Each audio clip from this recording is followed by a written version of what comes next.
Class 10 है। Class 10 में हम लोग आज जो है लेक्चर 3 का ये पार्ट 2 देख रहे हैं वीडियो। अब इसमें आपको क्वेश्चन आ जाएंगे। जो हमारे चैनल से नए जुड़े हुए हैं छात्रगण, वह कृपया हमारे चैनल को सब्सक्राइब कर ले और बेल आइकन को दबा ले। चलते हैं अब आगे। क्वेश्चन आ गया विस्थापन अभिक्रिया। अब आपको पढ़ना है विस्थापन अभिक्रिया। आप लोग को विस्थापन अभिक्रिया पढ़ना है।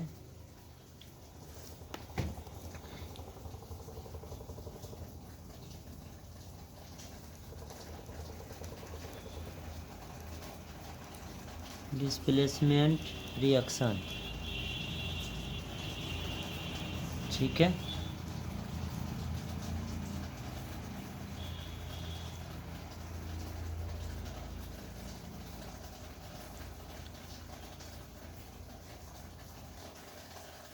रासायनिक अभिक्रिया तीसरा आपको आज विस्थापन अभिक्रिया बता रहे हैं। डिस्प्लेसमेंट रिएक्शन, विस्थापन अभिक्रिया।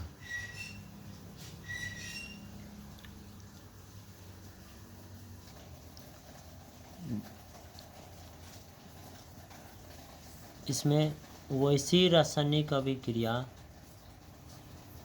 जिसमें अधिक क्रियाशील तत्व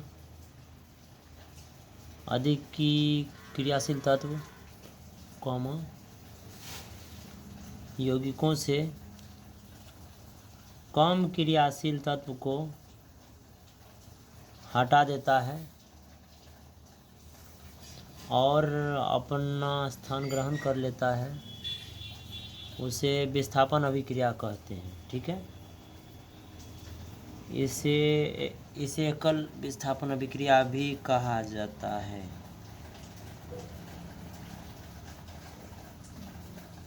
अगला जो आएगा वह आ जाएगा आपको, वह द्विविस्थापन होगा। डिस्प्लेसमेंट रिएक्शन का यही परिभाषा है।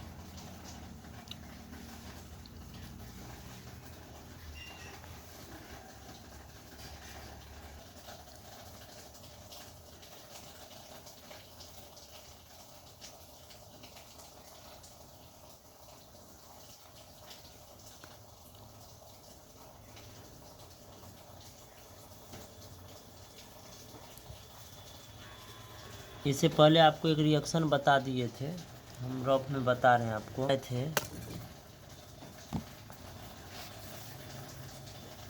जैसे Zn प्लस CuSO4, जिसमें जो है Zn अधिक क्रियाशील है और Cu कम क्रियाशील है। इसको हम पहले वीडियो में आपको बता चुके हैं। तो Zn SO4 हो जाएगा, है ना।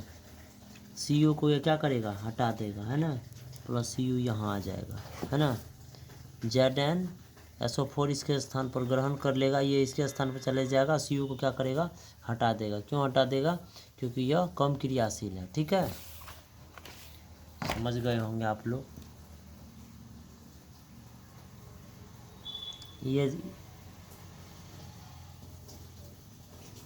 इसमें क्या हुआ कि जस्ता जो है ये Zn, ये किसको हटाया है, Cu को हटा दिया, है ना। Zn Cu को हटा दिया, है ना। तो यह होगी आपको विस्थापन अभिक्रिया, ठीक है।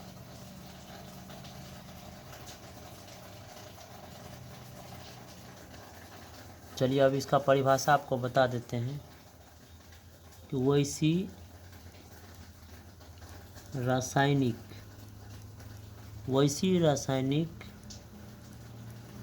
अभिक्रिया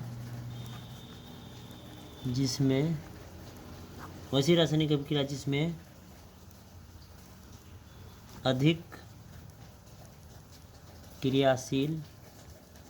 अधिक क्रियाशील तत्व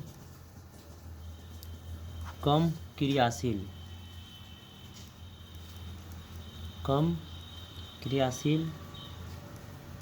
तत्व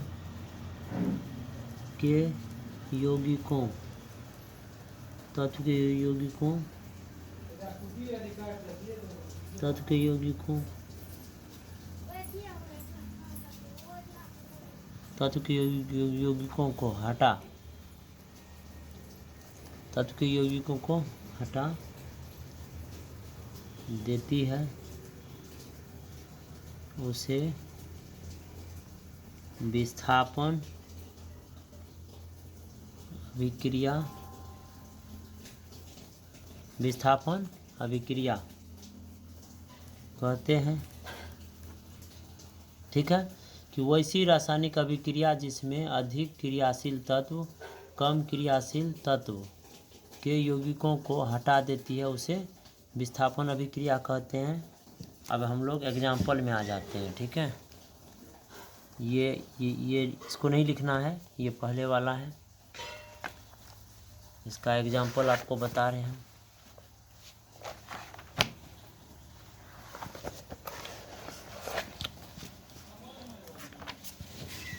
इसका एग्जाम्पल आपको बता देते हैं।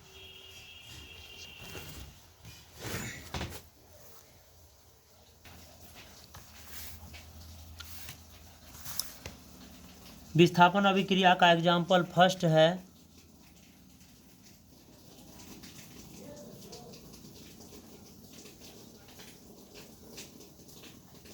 इसमें आप इसमें लिखना पड़ेगा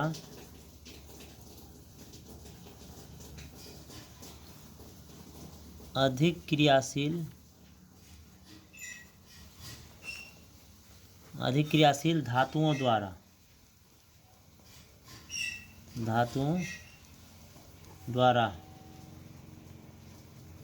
विस्थापन। ठीक है, अधिक क्रियाशील धातुओं द्वारा विस्थापन।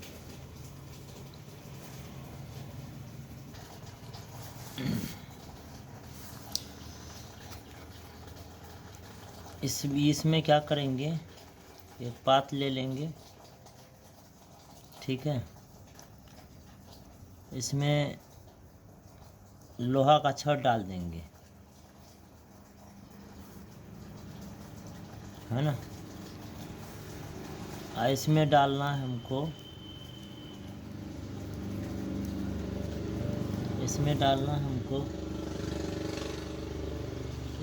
हमको कॉपर सल्फेट, इसमें डालना हमें कॉपर सल्फेट CuSO4, मतलब नीला कशिश, इसको कहते हैं नीला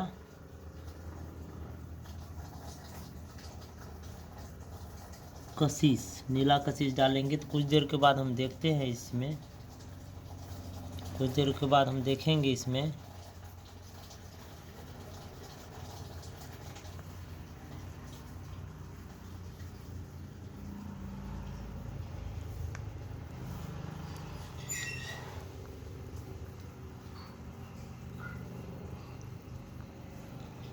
कि फेरस सल्फेट मतलब FeSO4 ये हरा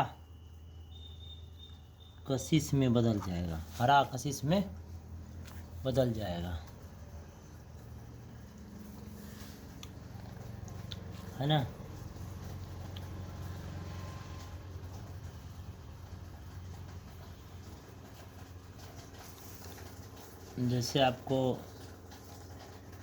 जैसे ये कॉपर सल्फेट है, ये आपको नीला कशिश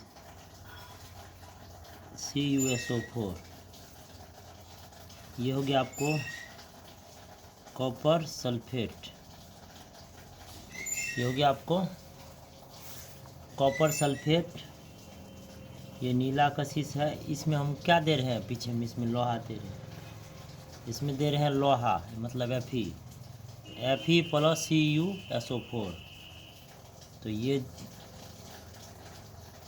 अब बताइए आप लोग की अधिक क्रियाशील Fe की Cu है, बताए थे आपको इससे पहले क्रियाशील की श्रेणी में आपको बताए थे potassium, sodium, calcium, magnesium, aluminium, manganese, जस्ता, क्रोमियम, FeCO, NiH, तब आता आपको Cu। तो Cu क्रियाशीलता कम है,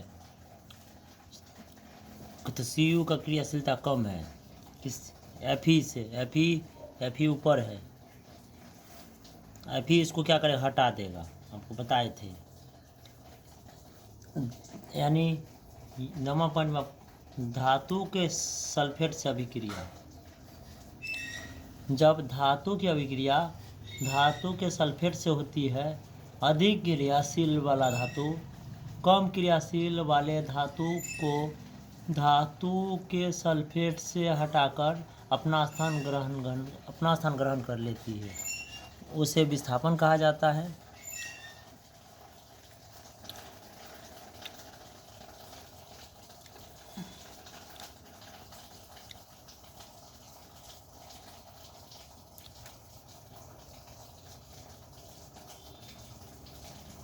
तो ठीक है, यहाँ तक आपको समझा दिए। अब इसका एग्जाम्पल हम बता देते हैं। तो एग्जाम्पल में क्या बताएं आपको, एग्जाम्पल 1 में बताए हैं कि अधिक क्रियाशील धातुओं द्वारा विस्थापन आपको दिखा दिए। ये कॉपर सल्फेट लिए जिसमें CuSO4 का नीला कशिश था, कुछ देर के बाद देखे तो ये फेरस सल्फेट में बदल गया, इसका रंग हो गया ये हरा कशिश। ठीक है, अब इसमें लिखना क्या है, अब अभी आप लोग मत लिखिए, हम बोलेंगे तब लिखना है। अब आपको लिखना क्या है,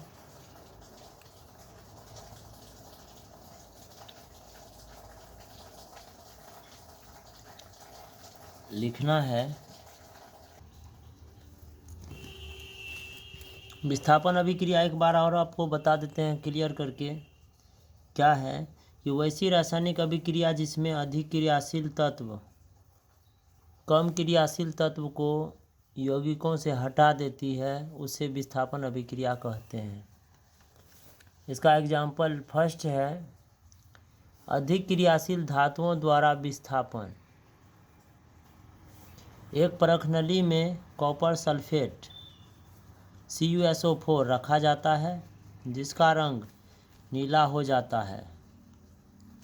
जब इसमें लोहा का छड़ रखा जाता है तो कुछ समय के बाद विलयन का रंग नीला से हरा हो जाता है, नीला से हरा हो जाता है, अर्थात फेरस सल्फेट बनता है। तो लोहा के छड़ पर तांबा का लाल भूरा रंग का परत जमा हो जाती है। ठीक है, इसमें क्या करेंगे, इसमें एक पात ले लेंगे, इसमें जो है लोहा का छड़ डाल देंगे, है ना, ये लोहा का छड़ है, और कॉपर सल्फेट CuSO4 का जो है ना ये नीला कशिश इसमें डाल दिया जाएगा। तो कुछ देर के बाद जो है ये फेरस सल्फेट में जो होता है ना बदल जाता है, मतलब हरा कशिश में। ठीक है, तांबा का लाल भूरा रंग का परत इसमें जमा हो जाती है। ठीक है, ये हम लोग आपको विस्थापन अभिक्रिया का एग्जाम्पल समझा रहे हैं। ठीक है, आगे बढ़ते हैं। अब देखिए आगे इसका जो रिएक्शन है वह दिखाते हैं। जैसे CuSO4 ये हो गया आपको कॉपर सल्फेट का नीला कशिश। ठीक है, इसमें लोहा का अभिक्रिया करते हैं इससे। ठीक है, तो ये क्या करता है, लोहा जो है अधिक क्रियाशील है, यहाँ देख सकते हैं आप लोग, Fe जो है Cu कम क्रियाशील है ना। तो ये Fe क्या करेगा, Cu को हटा देगा, इसके जगह पर ये आ जाएगा। देखिए यहाँ पर है कि नहीं है, प्लस Cu जो है ना उसको बाहर कर देगा, तो ये फेरस सल्फेट में बदल जाता है और ये तांबा बाहर हो जाती है। ठीक है, इसको आप समझ गए होंगे। एक एग्जाम्पल ये इसका मतलब क्या हुआ, ये इसको क्या किया, विस्थापित कर दिया। तो विस्थापन अभिक्रिया का एक एग्जाम्पल आपको दिखा दिए। दूसरा एग्जाम्पल है जैसे मैग्नीशियम प्लस जिंक सल्फेट है, ये हो गया आपको मैग्नीशियम सल्फेट, यहाँ पर जिंक है। ठीक है,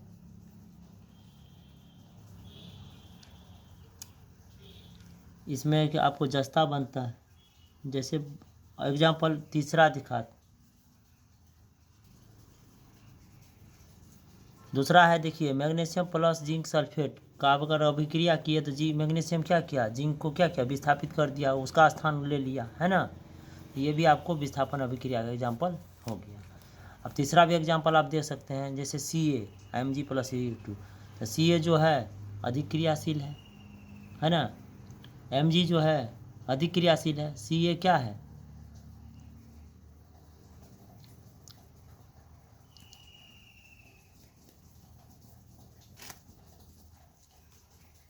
Ca + Mg, तो Ca क्या कहेगा, हम Ca जो है अधिक क्रियाशील है, ये अपना स्थान ग्रहण कर लेगा।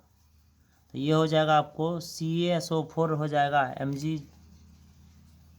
Mg को बाहर कर देगा, ये कैल्शियम सल्फेट बन जाएगा, ठीक है।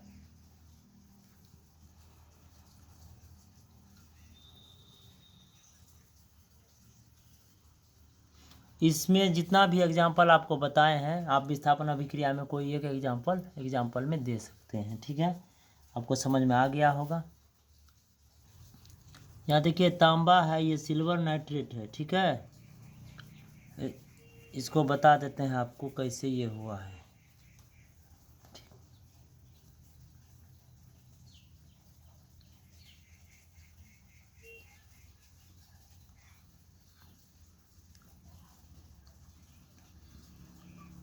Cu जो होता है Hg Ag, नीचे है Au और Pt है, कॉपर यहाँ Ag है। कॉपर क्रियाशीलता Ag से अधिक है, तो कॉपर हटा देगा Ag को, ठीक है। ध्यान से समझिए, अपना स्थान ग्रहण कर ले। हमेशा वैलेंसी 2 ही चलता है, ठीक है। जैसे लोहा में 2 चला, जहाँ समान ताप रहे हमेशा वैलेंसी 2 ही देना है आपको। कॉपर, तो कॉपर का वैलेंसी 2 ही आपको देना है, यहाँ ताप समान है। जैसे आपको Cu का होता है 1-2 वैलेंसी, ठीक है। Fe का चलता है 2-3 चलता है, तो दोनों में 2 ही चलेगा, ठीक है। तो लिखेंगे यहाँ Cu का 2, Cu का 2, NO3 का 1, तो अदला बदली NO3 का 1, है ना। ये हो जाएगा Cu NO3 का ये 2 हो जाएगा, है ना। तो Cu NO3 का होल 2 हो जाएगा। यहाँ पर है Cu, ये Cu है, NO3 का होल 2 हो गया, प्लस Ag, ये कॉपर नाइट्रेट हो गया। क्या, ये कॉपर नाइट्रेट हो गया। और ये प्लस चांदी बनता है ना। प्लस क्या बनता है, प्लस चांदी बनता है, ठीक है।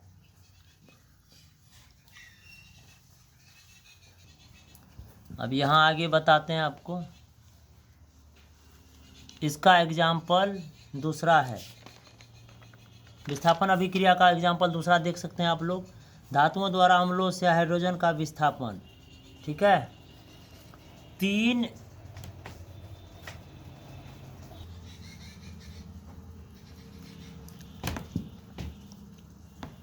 तो धातुओं द्वारा अम्लों से हाइड्रोजन का विस्थापन, ठीक है, एग्जाम्पल 2 है इसका।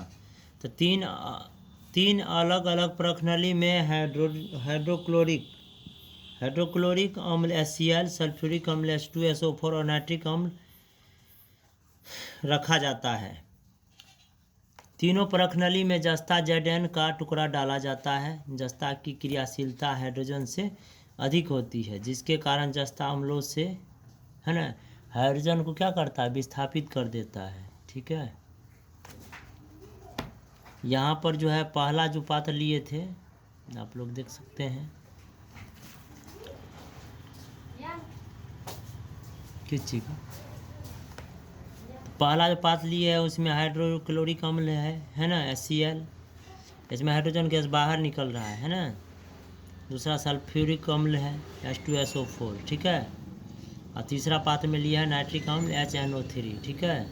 इसमें Zn का टुकड़ा है, जिंक का टुकड़ा है तीनों में। तो ठीक है, ये तीनों रिएक्शन है, ये रिएक्शन आपको हम समझा रहे हैं, आप लोग ध्यान दीजिएगा।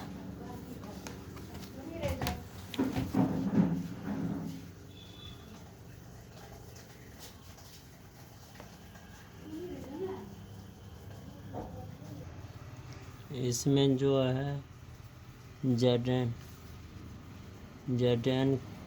Zn2Cl, Cl का 1 वैलेंसी अदला बदली, Zn का 1 वैलेंसी Cl का 2 हो जाएगा। तो ये हो जाएगा आपको ZnCl2 अदला बदली प्लस H2 गैस बाहर निकल जाएगा। पहला रिएक्शन आपको समझा दिए, ठीक है। ठीक है, ये पहला आपको हो गया, ठीक है। बी में दिया, दूसरा में दिया हुआ है ZLS, दिया हुआ है Zn प्लस H2SO4। जस्ता क्या करेगा, H को हटाता, Zn का 2 SO4 का 2, 2 से 2 कट जाएगा, ZnSO4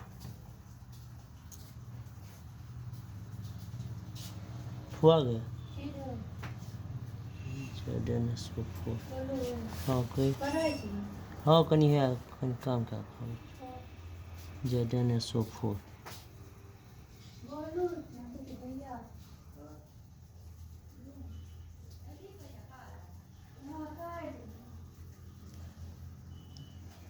ZnSO4। तो ये आओगे आपको ZnSO4, ठीक है।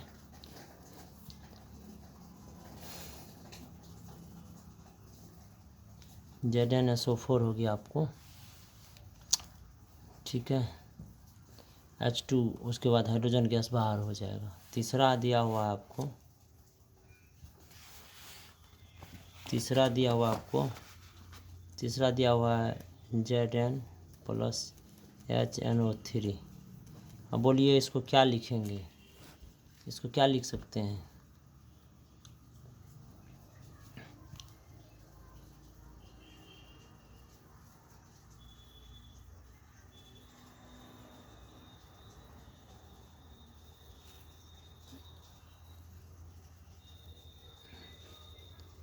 ये क्या लिखाएगा,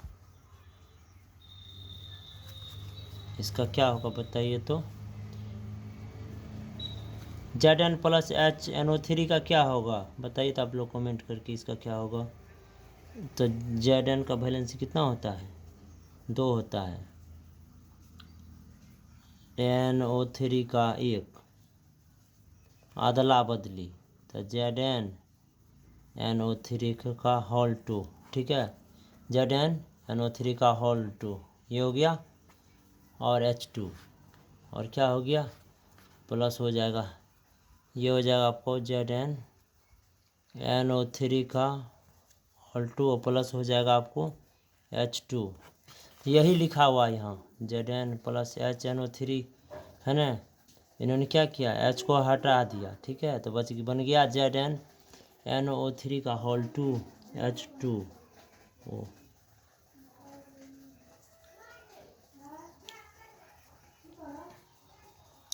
अगला एग्जाम्पल दिखाते हैं आपको, एग्जाम्पल दिखाते हैं।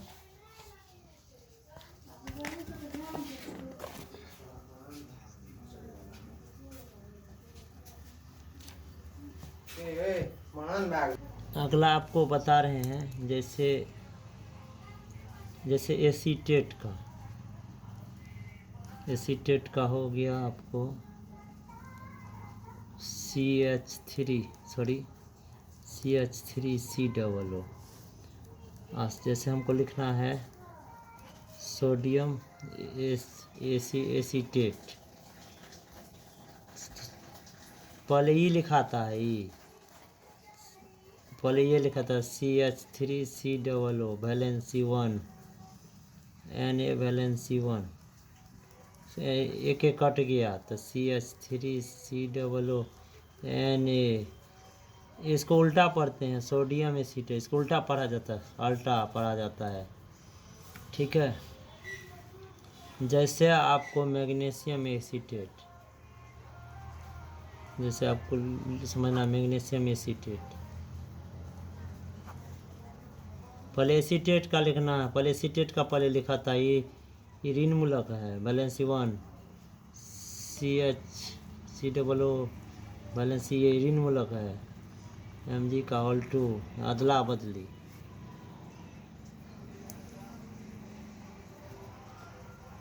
अदला बदली, CH3COO ये 2, Mg 1, तो ये हो गया CH3COO का होल 2, ये हो गया मैग्नीशियम एसीटेट, ये मैग्नीशियम, ये हो गया मैग्नीशियम एसीटेट। हमको जैसे लिखना है, जैसे लिखना हमको कैल्शियम एसीटेट लिखना, एसीटेट, पहले एसीटेट का लिखना है CH3COO वैलेंसी 1 और Ca का वैलेंसी 2, अदला बदली CH3COO 2 और C है, इसको उल्टा पढ़ना है। ये हो गया आपको सोडियम एसीटेट, यह हो गया आपको,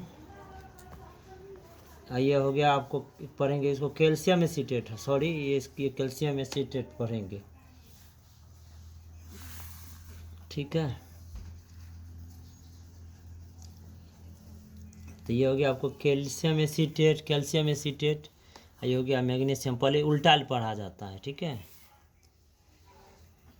इसका एक एग्जाम्पल यहाँ है, इसको समझाएंगे आपको ये कैसे।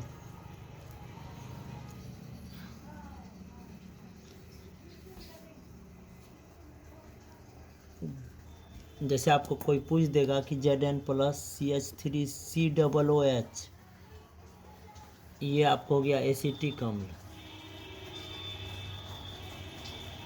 ये ऑर्गेनिक कंपाउंड है, एसिटिक अम्ल है, ये कैसे हटेगा इस पर ध्यान देना है आप लोग को।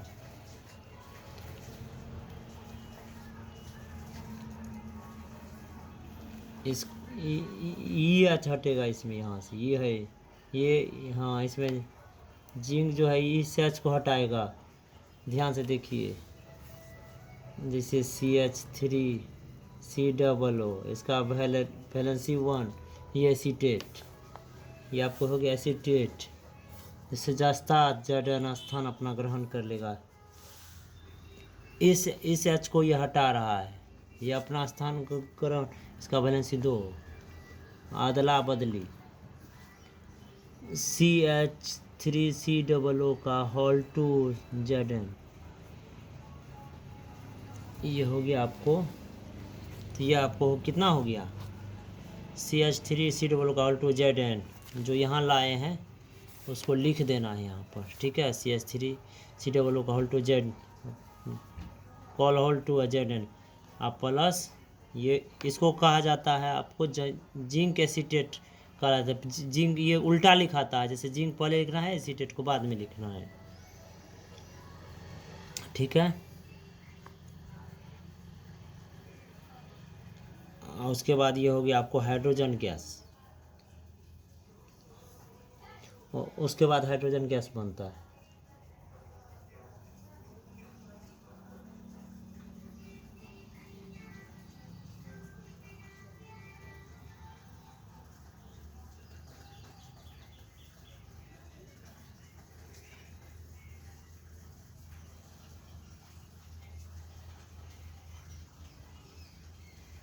इसको बैलेंस करना है, तो बैलेंस करना है तो बैलेंस यहाँ 2 लगा देना है, बैलेंस है ना, इसमें 2 लगा देना, तो CH3 कितना हो गया, 3 दूनी 6, 3 दूनी 6, ठीक है। COO 2, COO 2, ठीक है।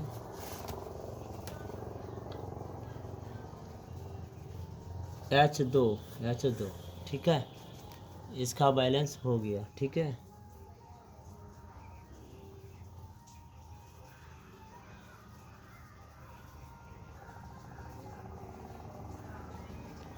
तो आज का वीडियो हम यहीं पर ख़त्म करते हैं। आप लोग एग्जाम्पल में जो है कोई एक रिएक्शन दे दीजिएगा, ठीक है। आज हम आप लोग को क्या पढ़ा दी चुके हैं, आज आप लोग को हम विस्थापन अभिक्रिया के बारे में पूरा समझा दिए। तो ठीक है, आज का वीडियो हम यहाँ पर ख़त्म करते हैं। जो भी भाई बहन हमारे चैनल से जुड़े हुए हैं कृपया हमारे चैनल को सब्सक्राइब कर ले और बेल आइकन को दबा ले। धन्यवाद।